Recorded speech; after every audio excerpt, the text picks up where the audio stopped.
Hey, this is Augie, Augie's Locker Room. When you come to the store, you're going to see things that you've probably never seen before unless you've been to a museum. Great items that go back to the Rockney era to the present. Website, augieslockerroom.com. Visit us here or the website. Notre Dame started out sluggishly again offensively, but that didn't last for very long. Notre Dame broke a 14-14 tie midway through the second quarter, scored 24 straight points, 38 out of 45 at one point, and claimed a 45-32 victory over North Carolina. Tim, I think, slowing down Drake May to the extent that they did is certainly a surprise. He hit a couple big plays, of course, down the stretch, but the performance by the offense against a vulnerable defense, I think we all felt it was possible. We said that, there was inroads to be made on the ground, but ultimately Notre Dame just beat the stuffing out of North Carolina and Drake May to a large degree as well. Yeah, I was surprised by the 45 points. I would have figured, 34 is the cap right there, probably the way Notre Dame was playing offense. But boy, it went from 7-0 to 38-14. Notre Dame in the first quarter struggles continue. They had 4 first down snaps that gained an aggregate 2 yards. In the second and third quarter, they had 27 first down snaps. They gained 265 yards alone on first down plays. It was just obliteration in the second and third quarter. Notre Dame completely owned the middle part of that game.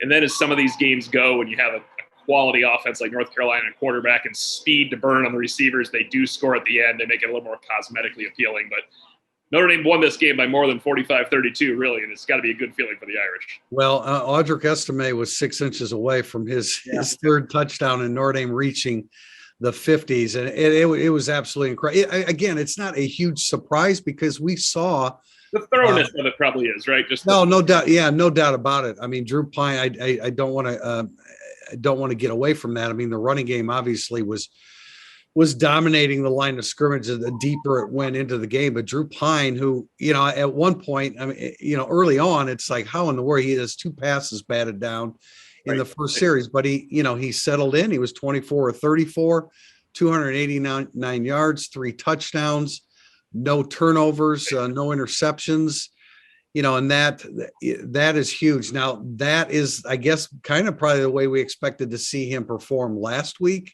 at home, but he had jitters and he wasn't ready for it, but he was ready for it today. And he had plenty of weapons to turn to, and a pretty darn good game call by Tommy Rees. Yeah, I think the one of the keys, we said plenty of weapons. Logan Diggs returning. His first carry, he got stuffed, and I thought, or his first 2 carries, he got stuffed. And I thought to myself, that's banged up too. That's 9 carries for 10 total yards in his last 2 games without playing in the middle. Then all of a sudden, Logan Diggs has 6 first downs going through the rest of the game. He accounted for 6 first downs himself, passing, receiving. He had the touchdown on the absolutely beautiful throwback. You could see that play developing here pretty well in the press box, the throwback to Logan Diggs. No one was anywhere near him on the 29-yard score. And having 3 running backs engaged, focused, and working the way they do, I mean, Chris Tyree probably had the 3rd least notable game of the 3 running backs, but he had a touchdown and 5 first downs, and he was grinding out the hard yards at time before Audric Estime took over the 4th quarter. He really did. Tyree showed some ability to break tackles. I think that, the added strength and size that we talked about that he added, he ended up with 80 yards on 15 carries. The pass by Pine to Lorenzo Styles in the back of the end zone was absolutely perfect. And then Estime ends up with 17 carries for 134 yards. And it's just a shame he didn't, follow through with, it was literally within inches of getting his 3rd touchdown, Notre Dame into the 50s. But, and here's the other thing. Holding North Carolina to 66 yards rushing, I didn't anticipate that. Amorian Hampton is a really good back. He never got launched. Notre Dame was never threatened by the running game other than Drake May a little bit, but ultimately, Jack Plummer hurt them more with his feet than Drake May ultimately did. Yeah, Drake May destroyed them on one drive, and then he was totally shut down for the rest of the game, basically, with his legs. Now, obviously, you get Antoine Green back. Mac Brown's right. That is an NFL wide receiver that Notre Dame had to deal with. 3 catches for 150 yards and 2 touchdowns. But that damage was done after Notre Dame led 38-14. It was a situation where, if Drake May is not going to get away, and you're not going to let Amari Hampton ding you on the ground. North Carolina, not many teams have the type of passing game to beat a quality defensive line like Notre Dame, because the defensive line will get there and start getting to May, and it just gets harder and harder being one-dimensional. So I do think that is key going forward against some of these better offenses. Can you make them one-dimensional? Making them one-dimensional takes away a lot of dictating they'd like to do.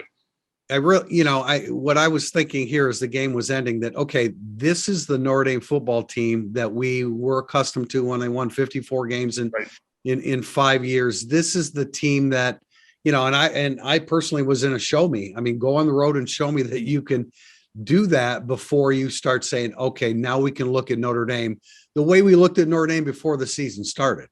Yeah, well, the offensive line was exactly what they needed to be today. And, someone mentioned to me next to me, like, the offensive line was starting to regress again in the first quarters. A whole thing in the first quarter. Notre Dame does have to get that 3 points in 4 first quarters. Is probably not going to cut it as they go forward if they want to reach their ultimate goals here of keeping winning. But the offensive line after that dominated. And the real key is they took their heart. I mean, you could tell every time North Carolina scored on an 80-yard touchdown play there in the last 15 minutes, or 19 minutes, actually, doesn't matter. Notre Dame's going to run this thing out. And to have the offensive line play like that is the most encouraging sign, because it allows the rest of the offense to play like that, especially Drew Pine. 6 different players scored touchdowns for Notre Dame. Notre Dame heads into a bye week, feeling really, really good about themselves. Now 2-2. It will still be difficult to reach their goals because of those slips, or the slip, I guess, in game 2. A different goal of winning games. Well, yeah, no, different goal. Yep. Exactly. And with the bye week and then heading out to BYU will play a couple games here before they face off with Notre Dame. But Notre Dame has to be feeling really, really good about itself. Marcus Freeman, I mean, here's a guy that you're looking for all these reasons to criticize them in the first 3 games, and they were valid, and they still, they don't handle the timeout situations really well still. But this is a 45-32 victory that Notre Dame can build off as they head into the bye week.